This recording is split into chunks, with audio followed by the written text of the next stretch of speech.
Hi everyone, welcome to Bird Mondays. With fall migration of birds starting to wind down quite a bit here in Saskatchewan, I thought it'd be great to take a look at two species that I think are kind of the icons of migration here in Saskatchewan, the cranes. These are some of the biggest birds that we have in the province. They make a really beautiful sound when they're flying and migrating overhead.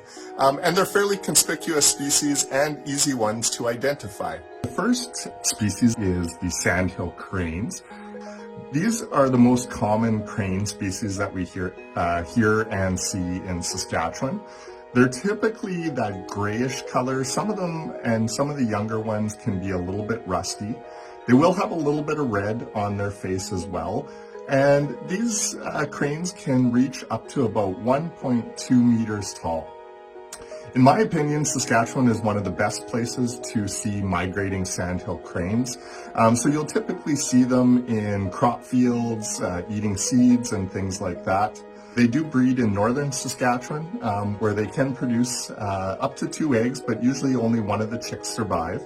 And interestingly, you'll usually see small family groups migrating together. So mom, dad, and the young one taking that long trip down to their southerly wintering grounds.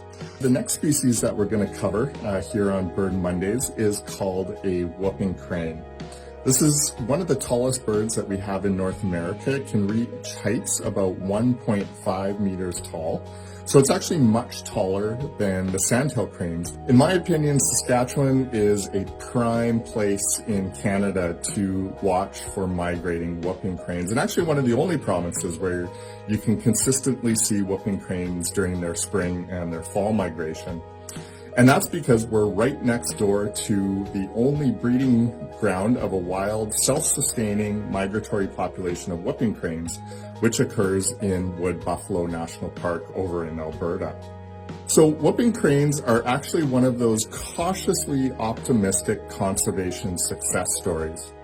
So back in the 1940s, there were actually only about 15 whooping cranes left due to things like hunting and habitat destruction.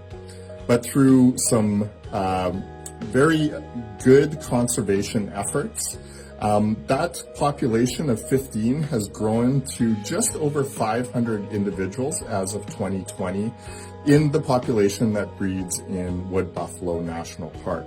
If you do happen to be able to see a whooping crane migrating through Saskatchewan here, you're seeing a pretty large chunk of the remaining whooping cranes in North America. So let's hope that that success story continues and we'll be able to see whooping cranes for future generations here in Saskatchewan. So I hope you enjoyed that little tour of the cranes of Saskatchewan.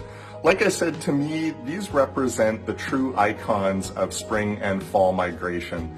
So if you're lucky enough to see either sandhills or even luckier to see a whooping crane in the wild, really appreciate all the hard work and conservation efforts that have gone into these two species to allow us to continue to see them on the Saskatchewan prairies.